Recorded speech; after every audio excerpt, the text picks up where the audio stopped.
What I love about bookmaking is that it's easy to get started, it's meditative, relaxing, and it gives me a great sense of meaning while crafting and when finished.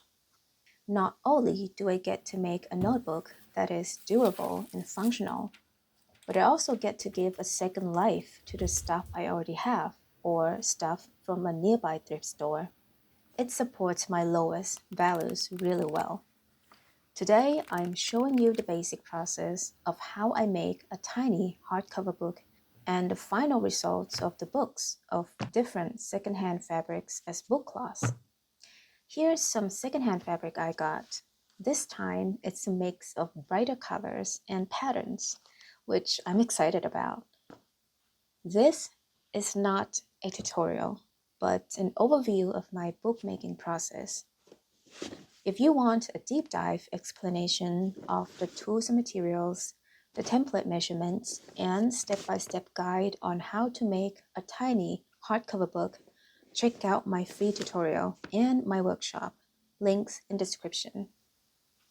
So the books I'll be making will have the following features. They are an A7 size, which is about 3 by 4.5 inches.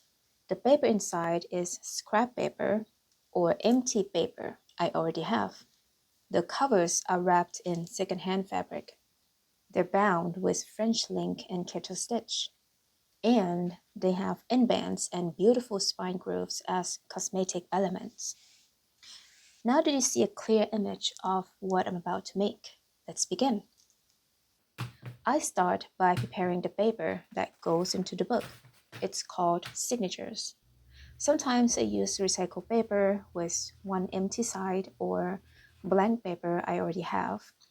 Each book contains 7 to 8 signatures, and each signature is a set of 5 folded paper sheets. These signatures will make around 1 centimeter thick text block. Text block is a complete set of all signatures bound together, like a book without a cover. Then I punch 4 holes into each signature. Each hole has the same distance span across the signature. For binding, I use 0.55 linen wax thread with the length equal to the number of signatures.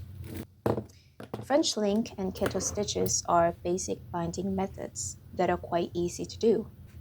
When I finish sewing each signature, I make sure to pull the thread taut. It's okay to mess up here because the text block spine will be pressed, glued twice, and covered with the bookboard. After binding, time to make the spine stronger with glue. I press the spine with press boards. You can use stiff, flat objects that are a little bit bigger than the text block to do this, like thin books or wood pieces. Use a pair of large clips or clamps to press them together.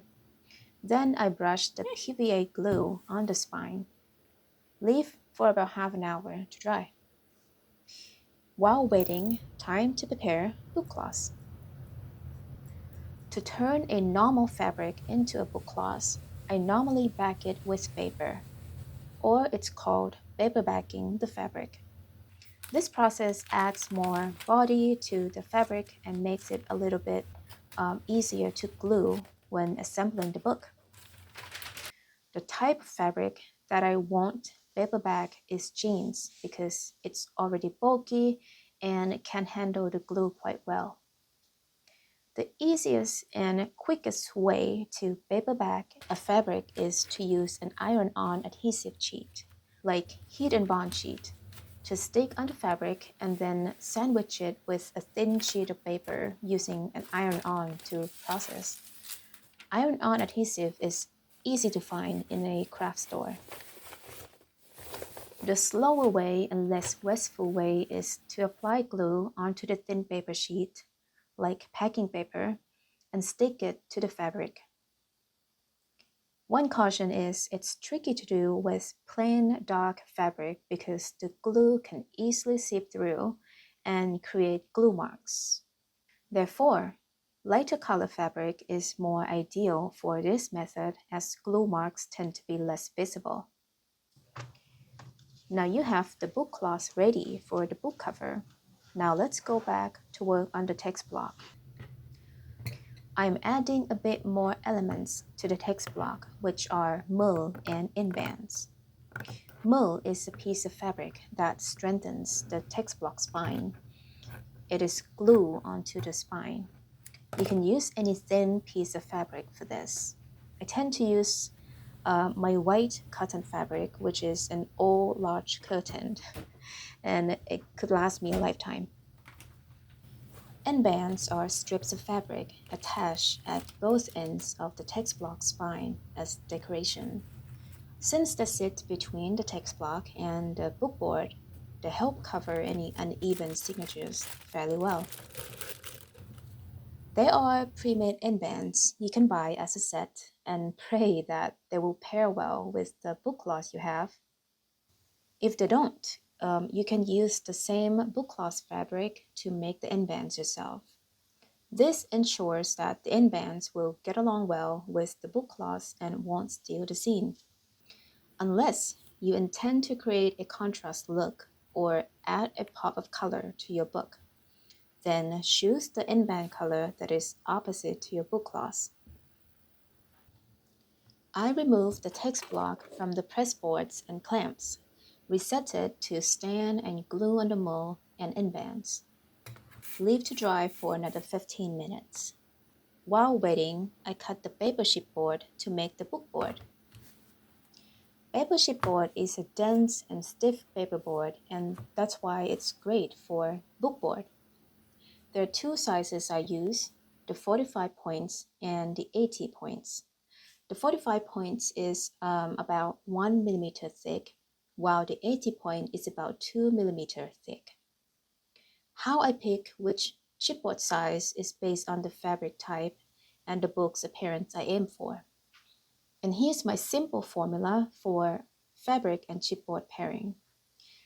Thick fabric with thin chipboard creates a more slim look. Thick fabric with thick chipboard creates a more solid, classic look. Thin fabric with thin chipboard creates a breezy, lightweight look. Thin fabric with thick chipboard creates a regular, medium weight look. That's a mouthful. I cut 3 pieces of chipboard: front cover, back cover, spine cover. The front and back boards will be slightly bigger than the text block due to the overhang area.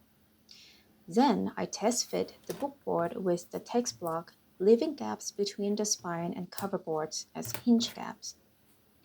Depending on the hinge gap, some boards might need trimming. Now the text block, bookboard, and bookcloth are all ready.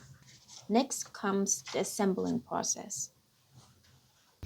I start by gluing the bookboard to the bookcloth piece by piece.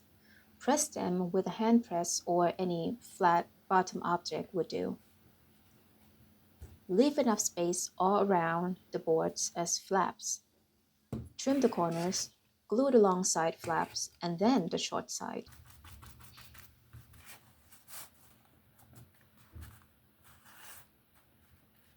Press the corners well using a bone folder.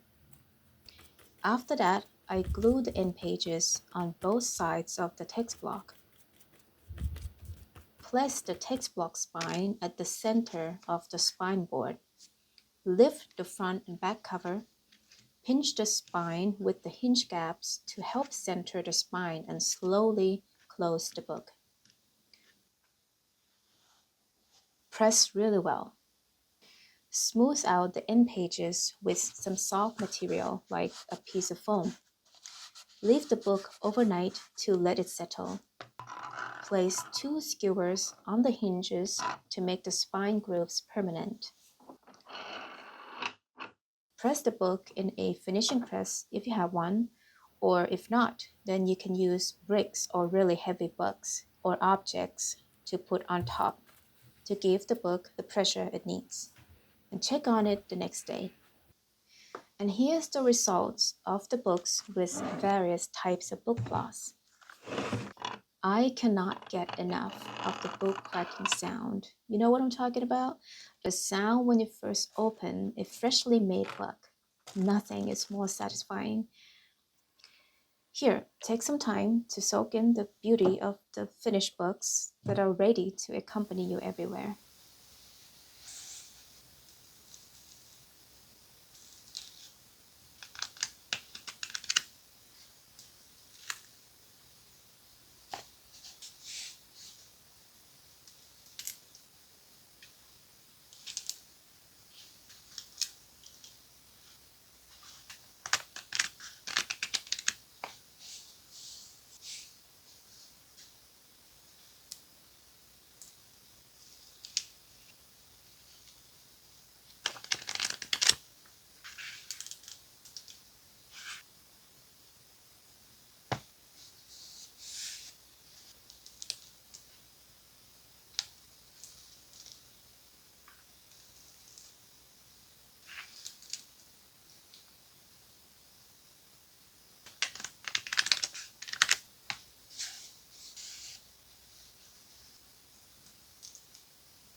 And that's the overview process of how I make a classic hardcover book.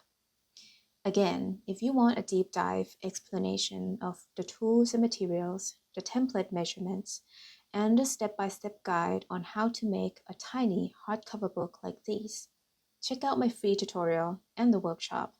Links in description. Happy making!